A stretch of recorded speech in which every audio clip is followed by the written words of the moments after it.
Rewmi 24 TV. waaw gars yi xam nga problème bi mooy bu fekkee ne dañ ne Ousmane Sonko 2 mois sursis lañ ko dóor amande ko 200 millions xam nga loolu mooy xam-xam bu jeex daf lay leer na ñii dañoo daanu ba xalanko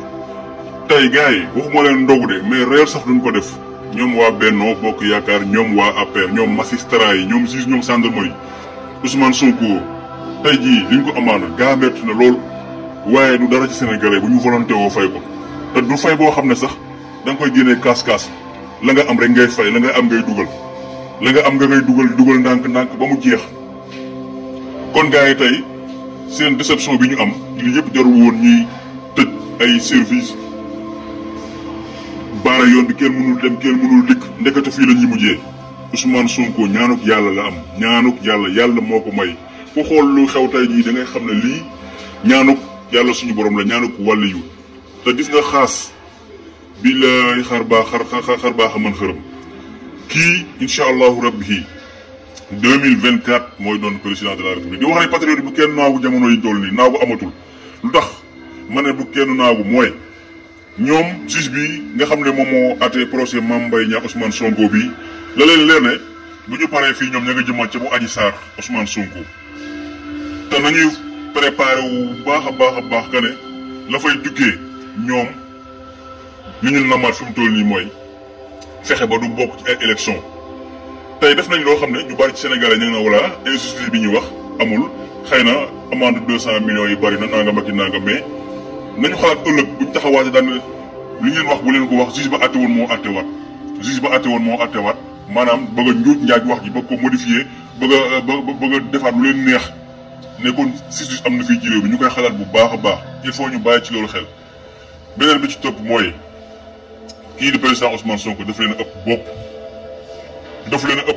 a ëpp fit gis nga li booy naan Macky yemal Sonko sa baay la boo ko toppee di nga daw ba daanu barki rasulillahi buñ moytuwul waa ji dinañ daw ba sànk parce que kii moo leen gën a ëpp bopp moo leen gën a volonté wu moo leen gën a am peuple bi jamono yiñ toll nii léegi nag li des mooy fi mu toll nii nañ ko bàyyi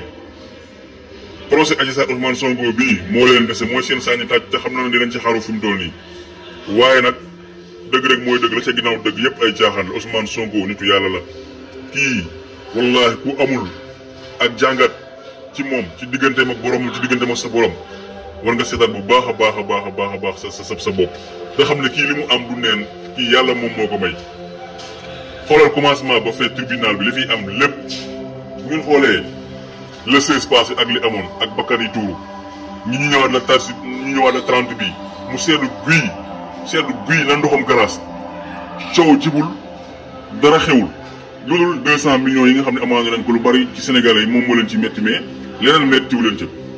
mbay ñaa bu tuddee xam na ne du nelaw te xam na ne sàcc bu raw jërul yàq nelaw 2024 ñëw na ba pare gis nga 29 milliards yooyu ñu koy wax ak 200 millions bii dina ko coûter cher sa ata yàlla nag moom moo gën bu nit te gis nga ragal nañu ne 2024 bu Sonko jëlee réew mi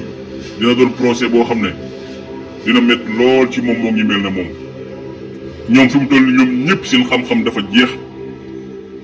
dañoo découragé wu ci Ousmane Sonko li ñu mënul lépp def nañ ko tey jii moo doonoon seen sànni tàccu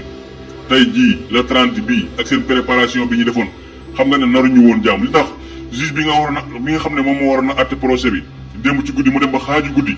mu delloowaat affaire yi fële ñu xëyaat suba jëlaat ba ñun juge coûte à coûte ne ko yow yaay eggale mission bi juge boobu ñëwaat def lii kon xam ngeen ne am na lu ci laxasu mais du seenu mbaax de lu ñu def nii naroon nañ def lu ko gën a yées fuuf dañu préparé wu woon xeex far yàlla njuuy leen gis nga weeru koor ku fay def safaan wallahi na ngeen xamul lu ci weeru koor te yàlla lu ci dugal ay kiraama yoo xam ne dara du xew jàmm ak salaam rek mooy am te dëgg rek mooy dëgg gis nga Sonko mi lu koy teree nekk président en 2024 man gisuma ko day metti rek da ngeen daw ba daanu da ngeen daw ba daanu parce que bu yàlla nee waaw wallahi jàmm bi da nga naan waaw rek mais bu yàlla nee déet nga ne waaw da ngay torox rek waaw jaa ngeen jëf gaañ yi